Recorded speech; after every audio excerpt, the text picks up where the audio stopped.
So now we're going to dive into creating a plan, and specifically something called periodization, if you haven't heard of that. And all we're talking about is creating themes for our training that's going to guide us typically month to month, maybe even quarter to quarter, or year to year. So to start with that, we're going to talk through the traditional strength and conditioning approach, which is where a lot of periodization and methodology came from. So typically there's a theme track as you go throughout the year. And if we think about like over here, if this is a long continuum, over here is the end of an athlete's season. We're going to start them back on a foundation period, right? Maybe they're a little bit beat up, maybe they just need to work on some asymmetries. It's a great time to kind of bring it back to the basics. Then we're going to continue to move through those themes. Then we might bring them into a hypertrophy phase, right? We're going to increase the volume and continue on. Then we get more into some strength. Could be general strength, reps surrounding 3 to 6 reps. Could be even a max strength phase where we're handling a lot of load. We're really ratcheting up the intensity.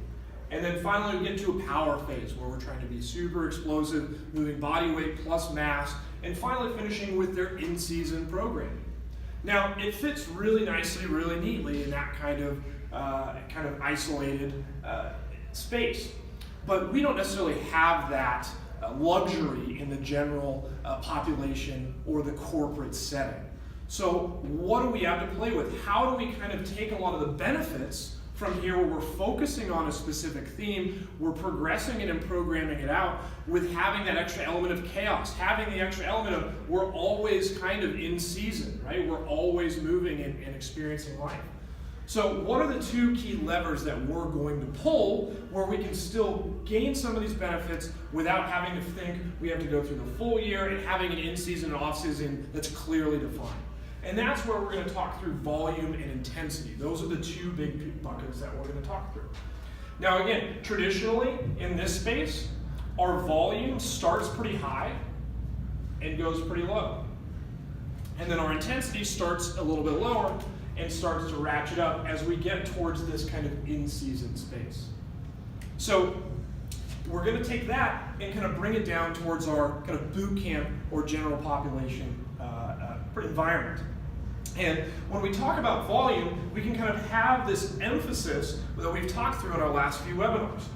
We can look at, hey, in my volume type space, I'm going to look at maybe more of my pre-plyos, right? That's going to be kind of living over here. Something that Jair talked about, working on landing mechanics.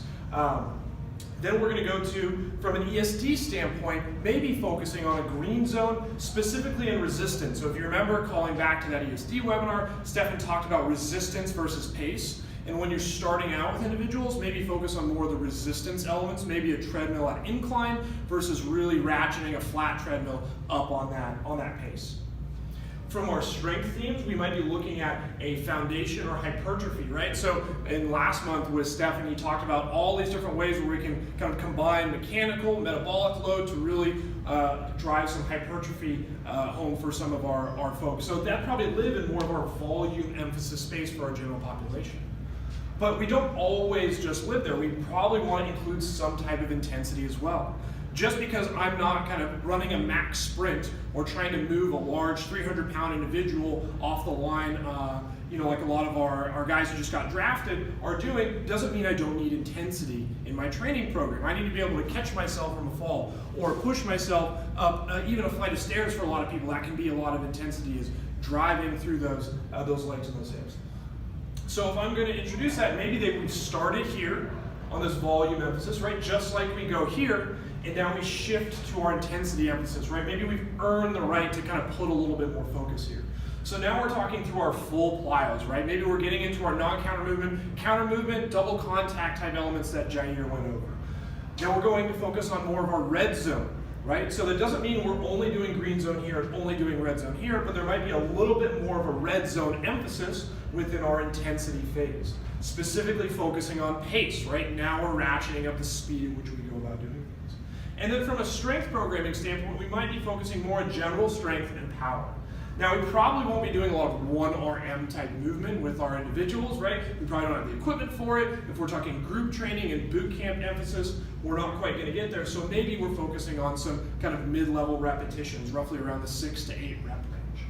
So knowing we're not just going to have the whole year just spent going along this continuum, what would it look like where we kind of move from here to here? Well, it's going to be a little bit more fluid. Maybe we start a little bit higher in our volume and we dip down and we come back to it. So it's a little bit more of this kind of fluid or wave-like nature. And then maybe the emphasis for intensity starts a little bit lower and we jump back up. And we can kind of see this almost double helix type interaction between the two emphasis, volume and intensity, throughout the year. So while we're not staying with the traditional strength and conditioning approach of a true linear programming cycle, we are still taking a lot of those kind of elements and applying them to our general population, understanding that there's going to be a lot more chaos, a lot more fluidity to the situation. But we still want to have an emphasis when we come into the training session month to month or even quarter to quarter if we get into it.